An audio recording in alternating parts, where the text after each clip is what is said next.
Dr. Eleanor Chen rubbed her tired eyes as she stared at the simulation results for the 36th time. The lunar laboratory hummed with the soft whirring of quantum computers and life support systems, a constant background melody to her research on particle entanglement. Outside the reinforced windows, the stark lunar landscape stretched toward the horizon, Earth hanging like a blue jewel in the black sky.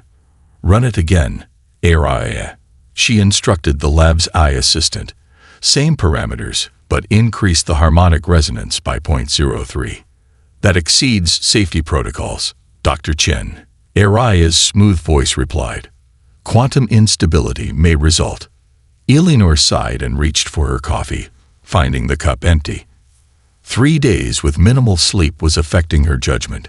She massaged her temples and made a decision. Override safety protocols. Authorization Chen Delta 9. Sometimes we need to color outside the lines. Override accepted. Running simulation 37. Eleanor leaned back in her chair as the holographic display filled with swirling particles, their paths predicted by equations she had spent years refining. She had almost dozed off when HFY's urgent tone snapped her back to awareness. "Dr. Chen, anomalous reaction detected. Entanglement cascade exceeding predicted parameters by 7,000%. Eleanor bolted upright, fully alert now. The simulation showed entangled particles accelerating far beyond anything she had ever seen, leaving trails of exotic energy in their wake. According to the readings, they were approaching speeds that made light look positively lethargic. "That's impossible," she whispered, but the data didn't lie. HFY, verify calculations. Check for system errors. Calculations verified. No errors detected. The entanglement effect is creating a self-reinforcing quantum tunnel with negligible energy loss. Particles are achieving effective velocities of 1,300 times light speed through space-time manipulation. Eleanor's hands trembled as she expanded the simulation, watching in awe as virtual particles shot across the display. This isn't just faster than light communication. This would allow us to actually move matter at these speeds. She quickly began typing, saving multiple backups of the data. HFY, wake Dr. Okafor and Dr. Yamamoto. Tell them to get to the lab immediately. Message sent, Dr. Chen. While waiting for her colleagues, Eleanor began sketching preliminary applications on her tablet. If this worked with actual particles, and not just simulations, the implications were staggering.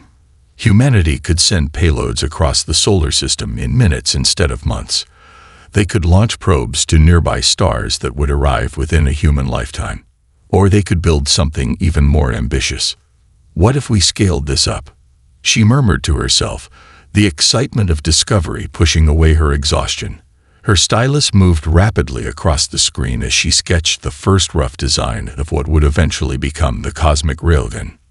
12 light minutes away, on the outskirts of the solar system, an automated Ixili sensor platform detected unusual quantum fluctuations from Luna. Its crystal-based processors analyzed the energy signature, compared it to the Galactic Council's database of prohibited technologies, and found a partial match. Class 7 weapon development potential. The platform immediately relayed the information through its quantum communicator to the nearest Council outpost. Within minutes, the alert had reached Shatterlight, junior diplomatic attaché to the Council's containment division. Shatterlight's crystalline body refracted light in a pattern that indicated concern as it processed the report. Humans were supposed to be decades away from discovering quantum tunneling acceleration. This unexpected breakthrough required immediate attention. The crystalline being composed a priority message to its superiors. Anomalous energy readings detected from Sol 3 satellite research facility. Patterns consistent with early-stage Orcala drive or quantum mass accelerator. Request advisory on containment protocols. Assessment. Isolated incident, still theoretical. Recommended action. Increase surveillance. Prepare diplomatic intervention team if development continues.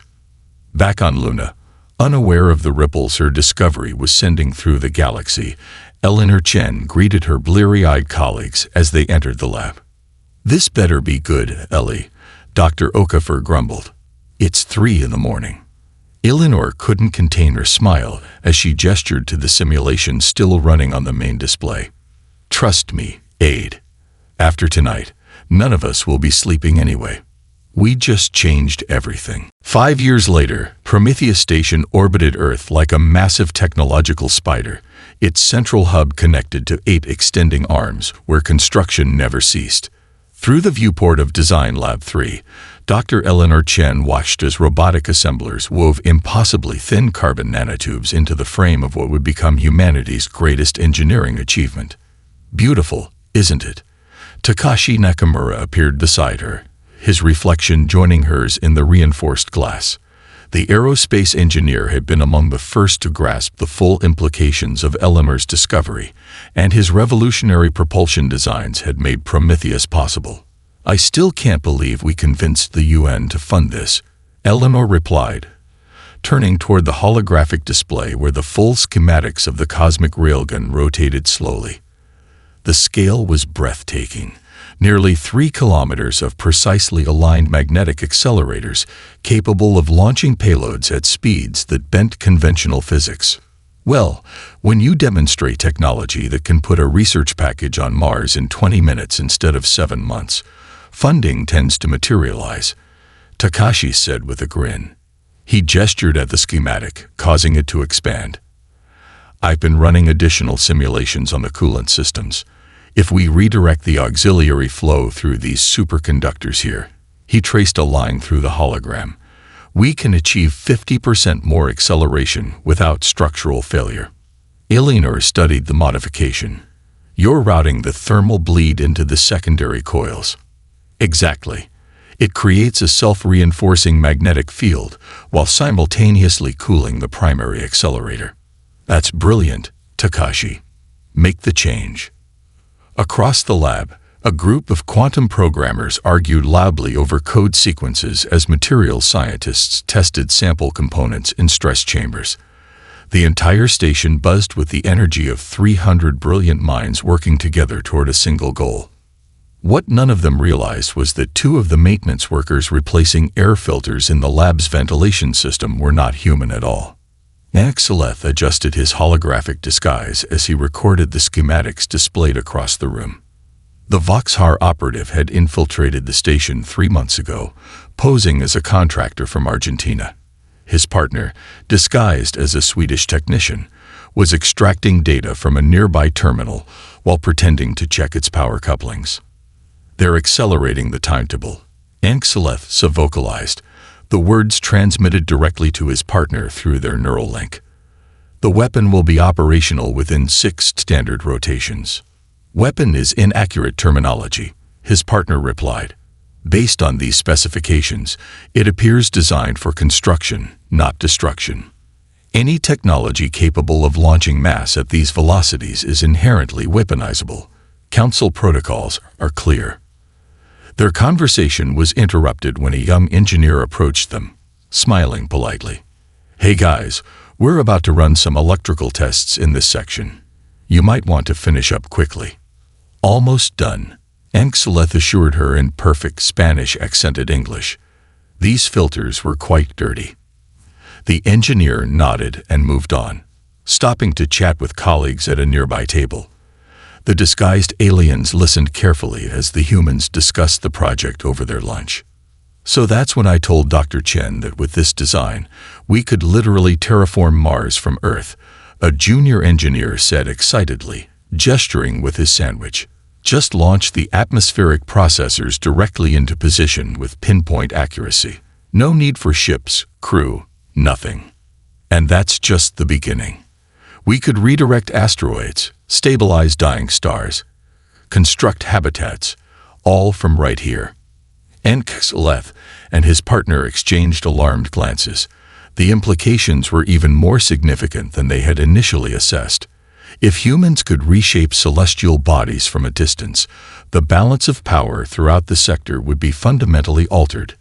Later that night, as the station's lighting dimmed to simulate Earth's cycle, the 2 infiltrators transmitted their findings through a quantum burst communicator hidden in their quarters. The message would reach the Council within hours, encrypted in patterns undetectable by human monitoring systems. On the other side of the station, Eleanor Chen sipped tea in her private lab, making notes on a tablet as she reviewed the day's progress. A notification chimed softly. Dr. Chen, the magnetic alignment tests exceeded expectations. Araya reported.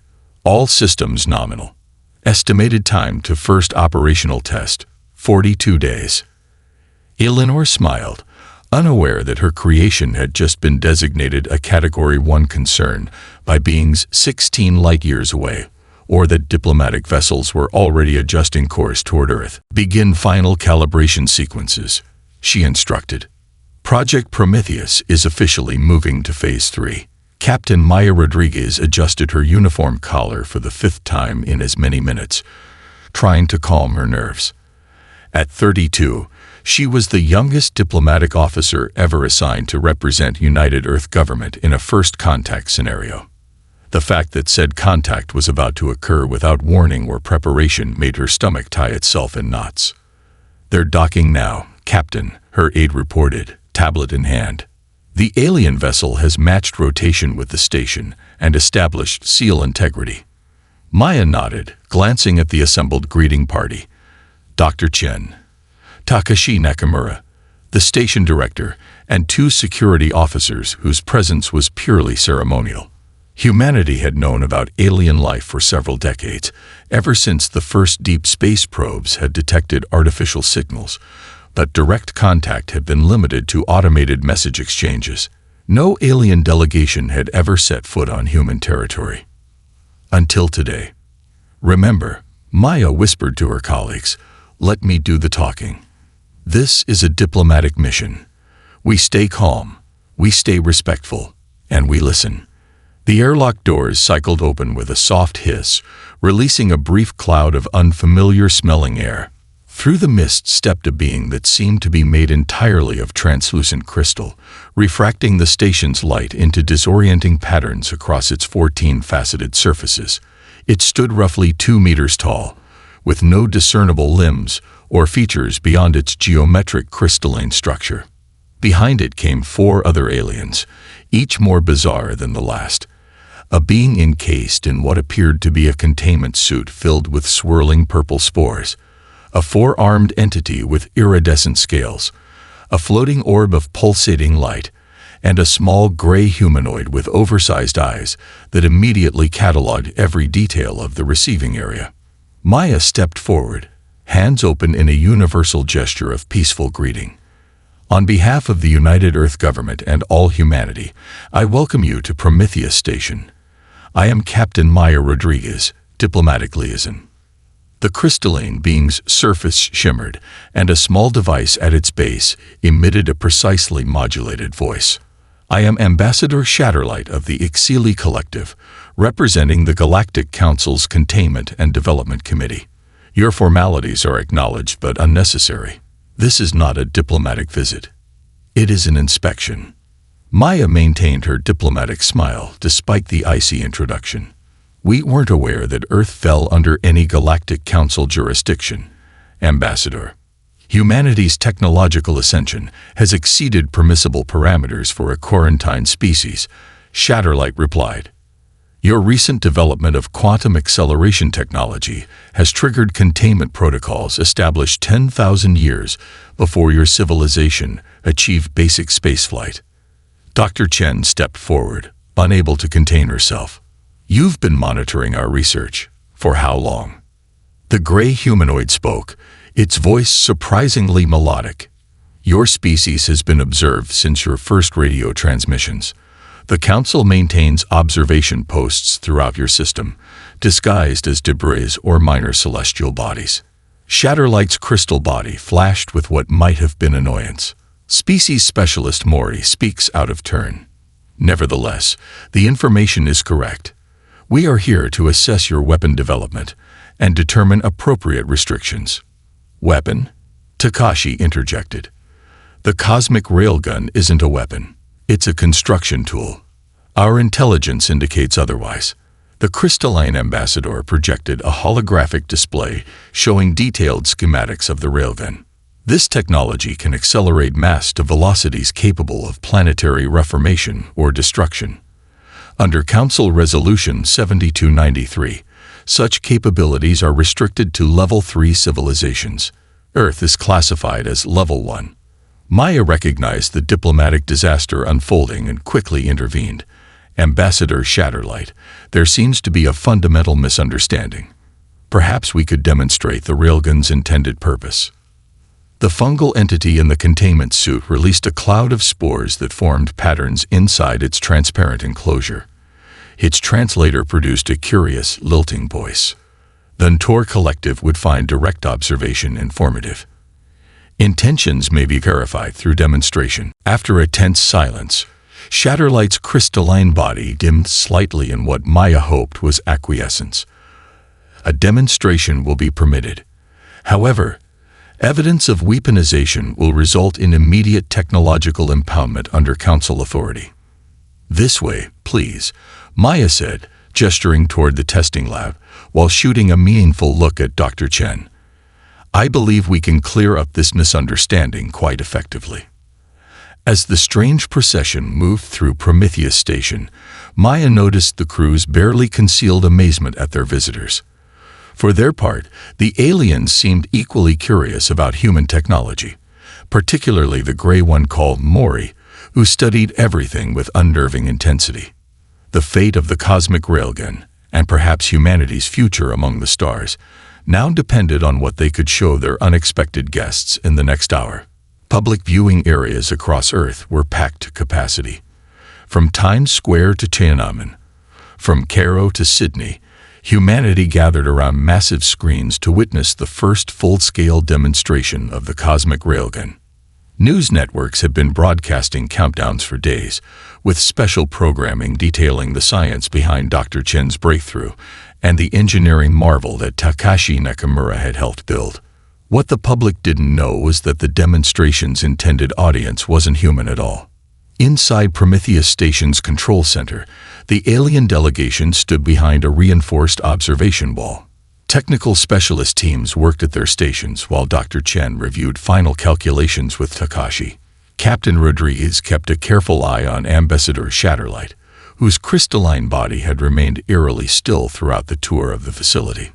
The target is asteroid 2097 KX-3, Dr. Chen explained, bringing up a holographic display of a rough, potato-shaped object. It's approximately 2 kilometers in diameter, composed primarily of carbonaceous material, and currently located in the outer Kuiper belt, 43.7 astronomical units from Earth. The floating orb of light, introduced as Vexala, representative of the mathematical entities known as the Vex, pulsed briefly. Its translator conveyed a precise, emotionless voice. At standard projectile velocities, impact would not occur for approximately 6 Earth years. That would be correct for conventional propulsion, Takashi agreed. But our payload will reach the target in approximately 3.92 hours. A ripple of light patterns cascaded through Shatterlight's crystalline form. Such velocity would create an impact event capable of fragmenting the asteroid completely. This confirms our assessment of weaponization potential. Except we're not going to impact it destructively, Dr. Chen countered. May I present our payload design? She gestured, and the hologram shifted to show a streamlined projectile roughly the size of a small bus.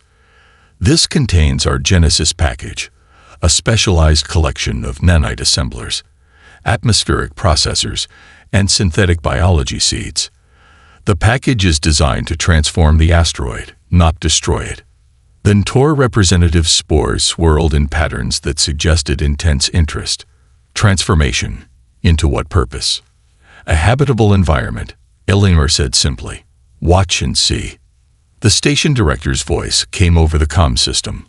All systems green. Railgun at full capacity. Final authorization required. Eleanor took a deep breath, suddenly aware that she stood at a pivotal moment in human history. She pressed her palm against the authorization scanner. Proceed with launch. Throughout the control center, technicians initiated the launch sequence. Status reports flowed in a practiced rhythm. Magnetic accelerators online. Quantum tunnel stabilizers active. Payload secure in launch cradle. Navigation locked on target. Capacitors charged to 100%. Takashi gave Eleanor a reassuring nod as the final countdown began. Maya noticed the gray alien Mori leaning forward with undisguised fascination. Launch in 5, 4, 3, 2, 1. Initiate. There was no dramatic explosion, no thunderous roar, just a momentary flash of blue-white light and a subtle vibration that rippled through the station's structure. On the main display, a blinking dot representing the Genesis package shot away from Earth at a velocity that the tracking system struggled to measure. Launch successful, reported the systems officer. Payload trajectory nominal. Current velocity at 0.13 light speed and maintaining quantum envelope integrity. Eleanor turned to the alien delegation. Now we wait. The package will reach the target in less than 4 hours. I suggest we adjourn for refreshments. The Ntor representative's translator voiced surprising enthusiasm. The Ntor Collective has numerous questions about your terraforming technology. Perhaps we could discuss while waiting.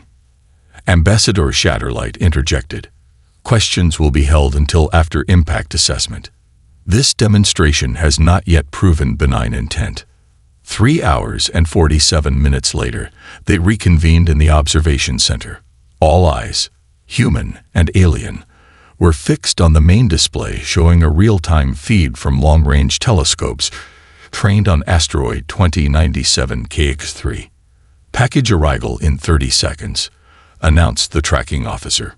Intense silence. They watched as the counter reached 0. For a moment, nothing happened. Then, a small flash appeared on the asteroid's surface. Impact confirmed, reported the officer. Telemetry shows Genesis package deployment in progress. What followed astonished even the humans who had designed the system. The blue-green aura began spreading across the asteroid's surface, expanding outward from the impact point.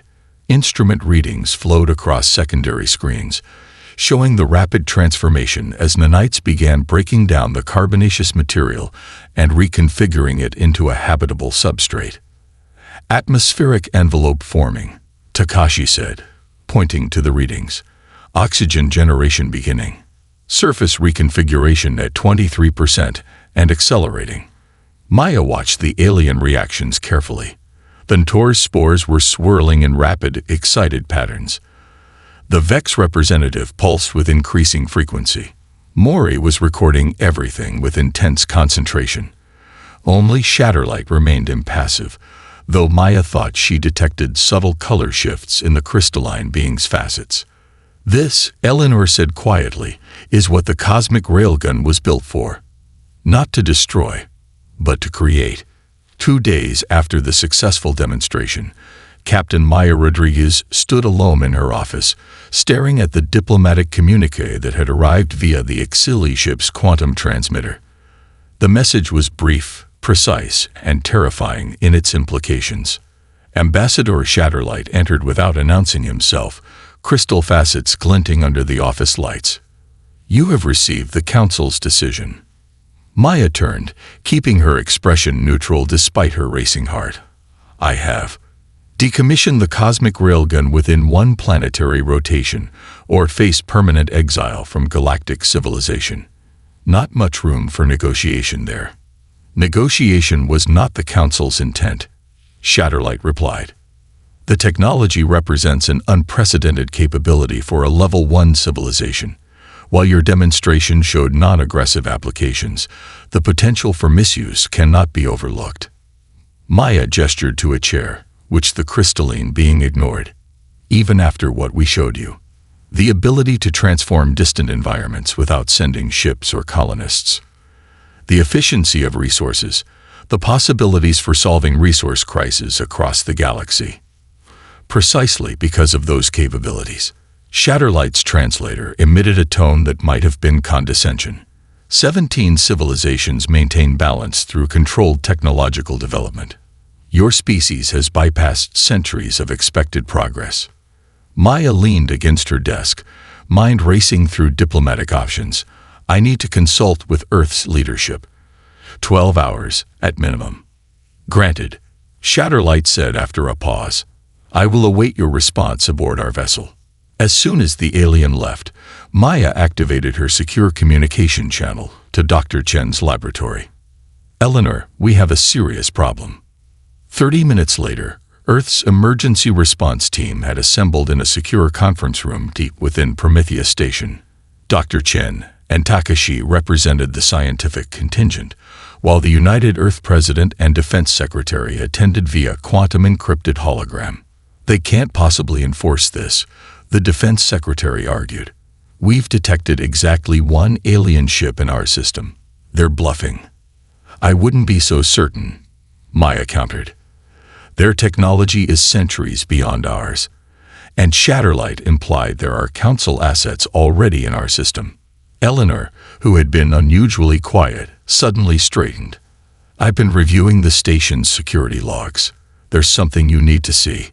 She projected a series of images showing 2 maintenance workers accessing restricted areas of the station. These individuals passed all biometric scans, but look at this footage when the lighting changed during yesterday's power fluctuation. The image showed a brief shimmer around both workers as the lights dimmed and returned. Holographic disguises, Takashi murmured. They've had infiltrators on the station all along. That's not all. Eleanor brought up another screen showing communication logs. I found encrypted transmissions leaving the station daily for the past 3 months. Based on the quantum signature, they match Shatterlight's communication protocols. The president's hologram flickered as she leaned forward. So they've been gathering intelligence, and now they're threatening us with some kind of interstellar embargo if we don't destroy our own technology. Options, people. Maya tapped her tablet thoughtfully. What if we don't have to choose between compliance and defiance? Dr. Chen, you once talked about scientific advancement belonging to everyone. What if we offered to share the Railgun technology with all Council species? Open source our breakthrough. Eleanor's eyes widened.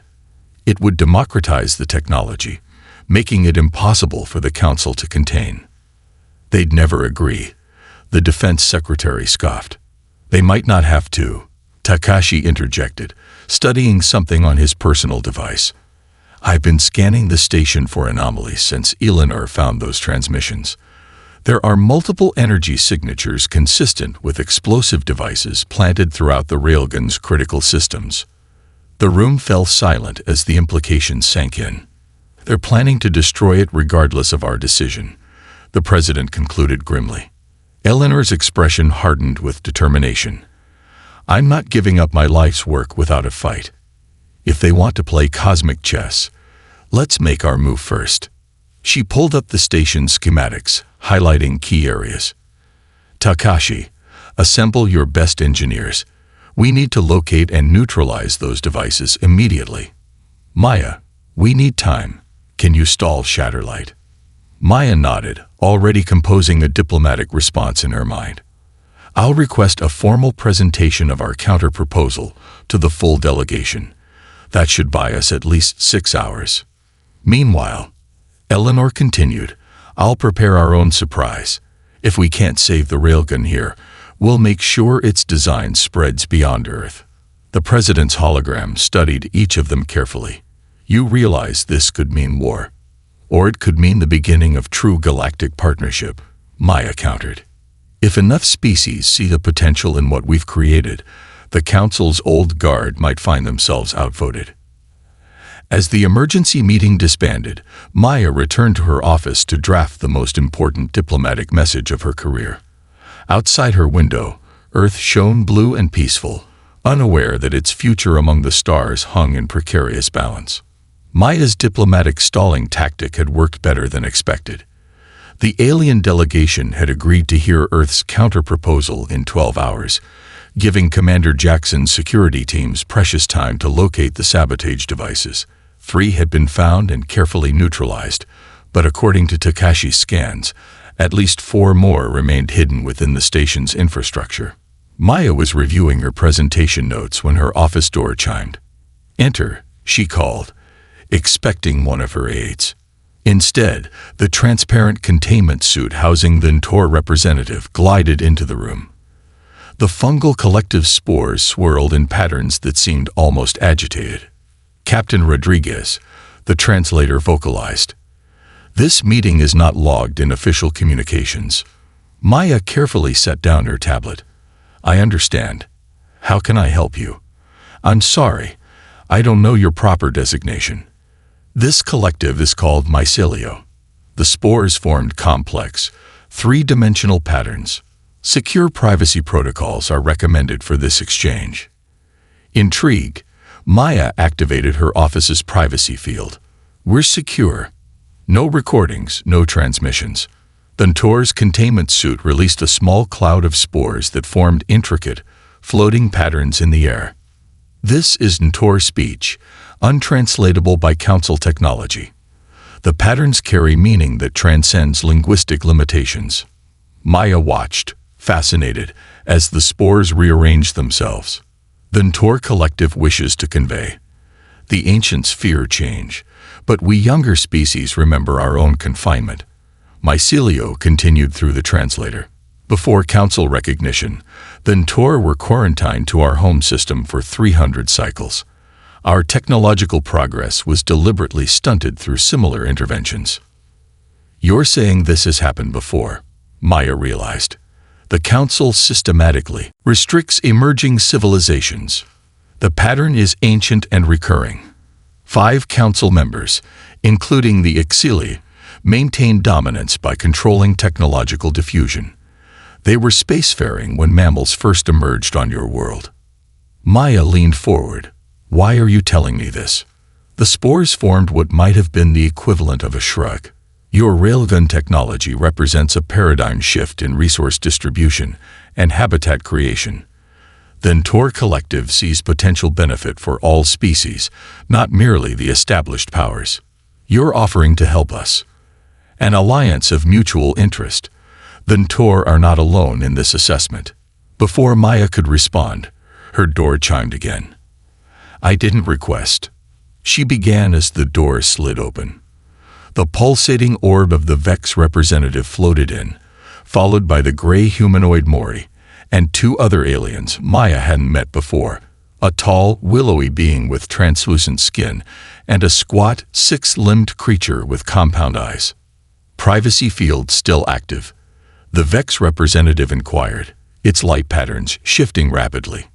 Maya nodded, momentarily speechless at this unexpected gathering. "We represent 5 recently recognized Council species," Mori explained.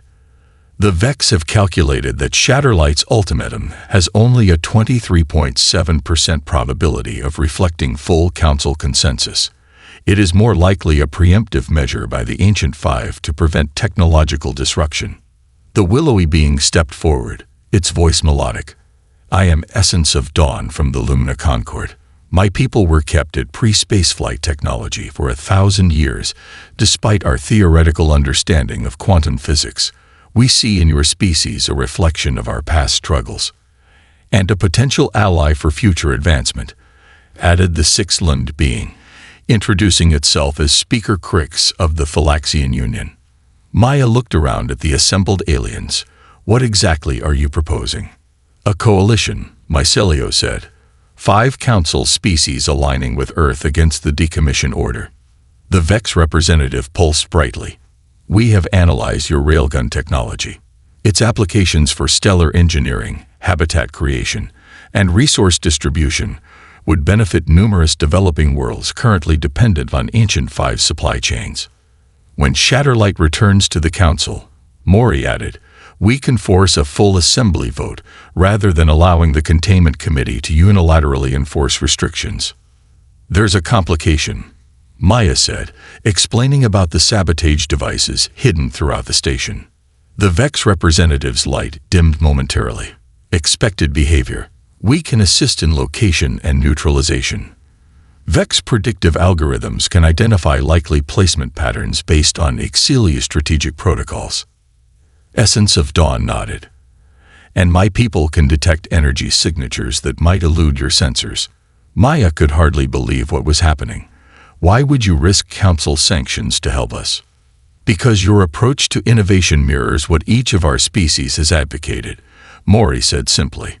Creation rather than control. Cooperation rather than dominance. For the first time since receiving the ultimatum, Maya felt genuine hope. I need to inform my team immediately. This changes everything. Indeed it does, Mycelio agreed, spores forming what Maya somehow recognized as a pattern of amusement. Shatterlight expected compliance or futile resistance. A coalition of council species supporting Earth's innovation was not in the probability matrix. As Maya hurried to gather the others, she couldn't help smiling at the irony. The technological advancement that the Ancient Five had sought to contain might become the very thing that united the younger species and reshaped galactic politics forever. 3 months after the standoff at Prometheus Station, the newly formed coalition of progressive species had successfully blocked the Ancient Five's attempt to force Earth's technological regression. The cosmic railgun remained operational, though under the watchful eye of a mixed-species oversight committee. Dr. Chen had shared the basic principles of the technology with the coalition partners, creating a balance of power that made unilateral action by the Ancient Five politically impossible. It was during a routine coalition meeting that the emergency signal came through. Mycelio's containment suit flashed urgent red patterns as the fungal collective received the quantum transmission from the Ntor homeworld. The other representatives fell silent as the spores within the suit whirled in chaotic patterns of distress. Catastrophic instability detected in the Ntor primary star, Mycelio's translator conveyed, its normally melodic tones flattened with urgency. Abnormal fusion reactions building in the stellar core. Projected nova event within 62 days. Displays throughout the conference room immediately lit up with incoming data streams. The VEX representative pulsed rapidly as it processed the information. Analysis confirms, the mathematical entity stated. Ntor's star shows premature helium fusion collapse, triggering a cascading reaction. This stellar behavior is highly anomalous for a main sequence star of its age and composition. Sabotage, Maya asked quietly, voicing what many were thinking. Maury's large eyes blinked solemnly. Impossible to confirm, but the timing is suggestive. Dr. Chen studied the stellar data with growing concern. How many inhabited worlds in the Ntor system? 3 planets host primary consciousness nodes. Mycelio responded. 2 billion individual Ntor collectives. Evacuation options? Asked Essence of Dawn. The VEX representative flickered dimly. Calculation complete. With all available coalition transport, maximum evacuation capacity is 7% of population within the Nova timeframe. A heavy silence fell over the room. 2 billion sentient beings faced extinction, and conventional options offered no solution. Eleanor Chen had been unusually quiet, her mind racing through calculations and possibilities. She suddenly straightened, eyes bright with the particular intensity her colleagues had come to recognize. What if we could stabilize the star? She asked. Speaker Crix's compound eyes swiveled toward her. Impossible. No known technology can affect stellar core dynamics at this scale. Not yet, Eleanor countered. But what if we modified the railgun technology? Instead of one large payload, we could launch multiple specialized neutrino modulators designed to penetrate the star's outer layers and establish a stabilizing harmonic at the core. Takashi, who had joined the coalition as Earth's engineering liaison, was already sketching calculations on his tablet. 17 precisely synchronized payloads, he murmured, each one programmed with a unique entry vector and depth target. The VEX representative pulsed with increasing brightness. Theoretical model shows 64.8% probability of success if modulators can achieve proper distribution throughout the stellar mass. This has never been attempted, Maya cautioned. The Council will certainly object. They can object while we save 2 billion lives, Eleanor said firmly. Or they can help us do it. The coalition voted unanimously to proceed with what they named Operation Stellar Cradle. Over the next 3 weeks, the Prometheus team worked around the clock designing the specialized payloads, while coalition partners gathered the exotic materials needed for construction. As predicted, the Ancient Five filed formal objections with the full council, claiming the operation constituted unauthorized stellar engineering and dangerous technological overreach. Their motion to block the mission failed by 3 votes. On launch day, Prometheus Station hummed with tense energy. The 17 payloads, each programmed with unique penetration and stabilization protocols, were loaded into the Railgun in precisely calculated sequence. Eleanor, now recognized across coalition space as humanity's premier quantum physicist, conducted the final systems check personally. The targeting data had been triple verified. The payloads would travel 43 light-years to the Ntor system, requiring unprecedented accuracy. All 17 modulators show green status, reported the systems officer. Quantum envelope stable. Targeting solutions locked. Maya, standing at the diplomatic observation station with representatives from 23 species, including several who had silently broken ranks with the Ancient Five, felt a profound sense of witnessing history. Today would either mark a spectacular failure or the dawn of a new era in interstellar cooperation. Begin launch sequence, Eleanor commanded. The station's power systems channeled massive energy into the Railgun's accelerators as the first payload moved into position. Modulator 1 away, announced the launch controller as the familiar blue flash illuminated the station. 16 more launches followed in precisely timed intervals, each payload racing toward the distant star at a significant fraction of light speed. According to the calculations, they would arrive in just under 17 days. As the final payload departed, mycelial spores formed patterns that even without translation seemed to express both gratitude and anxiety.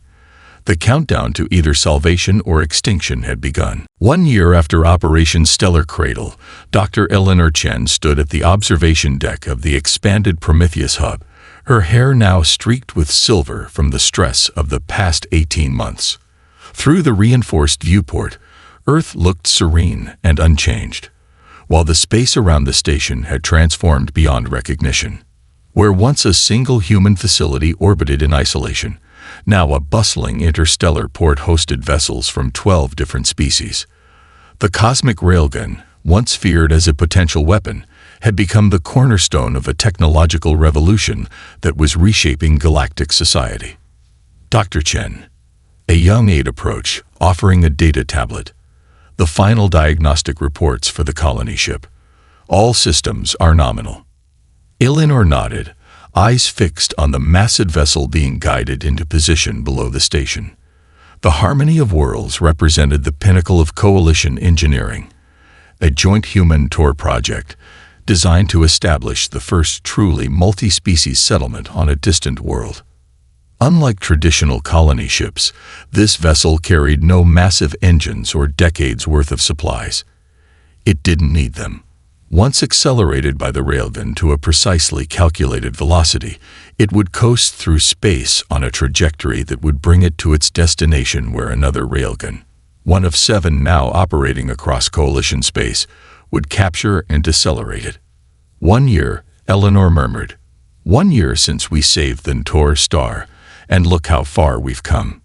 The 17 stellar modulators had performed beyond expectations, stabilizing the fusion reactions in the Ntor sun and preventing a catastrophic nova. The success had completely shifted the balance of power within the Galactic Council.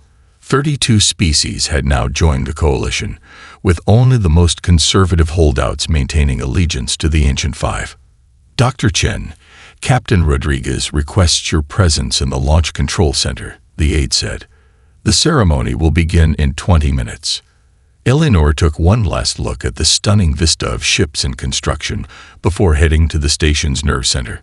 There, Maya, now serving as coalition ambassador, was coordinating with representatives from across known space. Eleanor, Maya greeted her warmly. Just in time.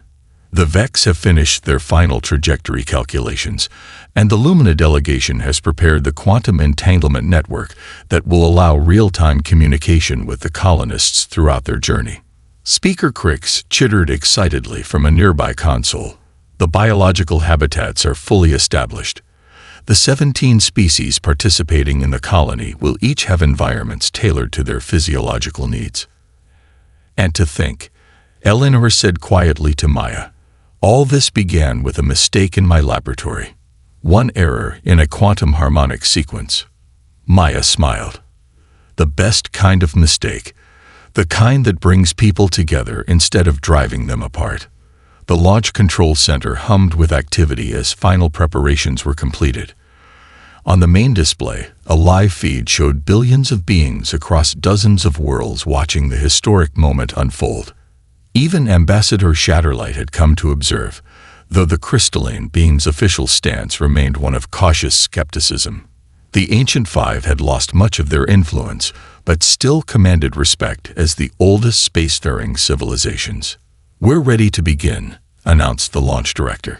Colony ship is secure in the acceleration cradle. All systems report green status. Eleanor took her place beside the command console. As the scientist whose discovery had made this all possible, tradition dictated that she should authorize the launch.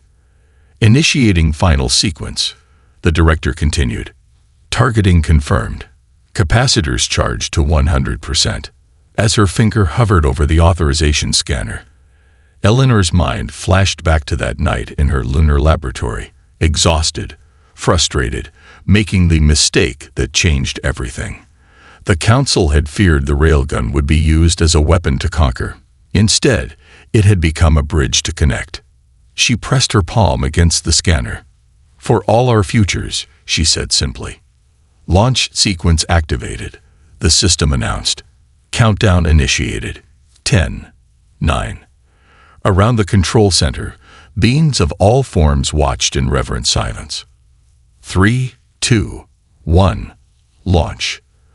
The familiar blue flash lit up the viewport as the colony ship accelerated away from Earth, carrying representatives of 17 species toward a new home they would build together. On the main display, cheers erupted from worlds throughout Coalition space. Even some of the Ancient Five worlds showed crowds celebrating, their populations increasingly discontented with the old order of isolation and control. Mycelio's containment suit approached Eleanor, spores forming patterns that had become recognizable to her as expressions of gratitude. Then Tor Collective extends eternal commemoration for the salvation of our primary star, and the new path you have opened for all species. Not just me, Eleanor insisted. All of us together. As congratulations flowed around her, Eleanor stepped back to the viewport. The colony ship was already too distant to see with the naked eye, but she knew exactly where it was heading. 7 more railguns were under construction across the sector, with plans for dozens more. The network was awakening, a new circulatory system for galactic civilization. The Ancient Five had been right about one thing. The cosmic railgun had indeed reshaped the galaxy, but not through conquest or destruction. Through connection, cooperation, and the simple, powerful idea that the greatest technologies should unite rather than divide. Eleanor smiled as she watched ships of a dozen designs move gracefully around the station. In the endless dark between stars, humanity's greatest contribution wasn't the power to destroy, but the vision to connect.